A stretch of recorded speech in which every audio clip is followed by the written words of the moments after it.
Assalamualaikum warahmatullahi wabarakatuh. Hatur nuhun jeung wilujeng sumping sadayana Bapak Wima Ibu hadirin sadayana hormat jeung simkuring.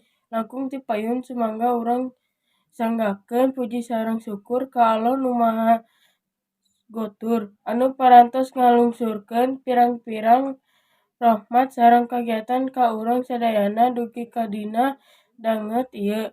Urang tiasa patepang saur patamira basa dina wanci anu sakieu mustarina shalawat sareng salam mugia teras ngocor ngagolontor kajungjung urang sadayana Kanjeng Nabi Muhammad SAW. Amin ya rabbal alamin. Simkuring atas nami Panata Calagara ngahatur nuhunkeun sewu nuhun ka Bapak Wima Ibu kalin hadirin sadayana anu parantos kersa rumpuh sumping ngeuluhan ieu acara. Anakpun ayeuna urang kempung hariung dina ieu pajemuhan dina raraga paturai tineng siswa-siswi kelas 8 anu parantos ngarengsekan pancena nyublih pangangti ngala pangabisa di ieu sakola.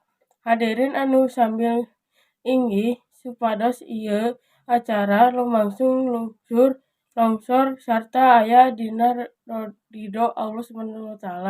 Sumangga urang kawitan kumaoskeun basmalah sasarengan Bismillahirrahmanirrahim salajengna sarta acan dugi kana acara pokok simkuring sajak ngadugikeun. Nutujan acara naon-naon anu bade dibandingkeun dina ieu acara paturai tineng nyaeta anu kana hiji aya di bubuka, kadua ngaoskeun ayat suci Al-Qur'an, anu katilu laporan pupunah panitia paturai tineng, kaopat heme SMP anu bade dibidangkeun ku tim paduan suara, nu kalima pamapak ti pupuhug komite sakola, anu kagenep aya heme guru anu bade dibidangkeun ku wawakil ti kelas 8, katujuh pamapak tina kepala sekolah, sakanten masyarohkeun siswa komite sakola, anu kadalapan upacara adat jajab miang kelas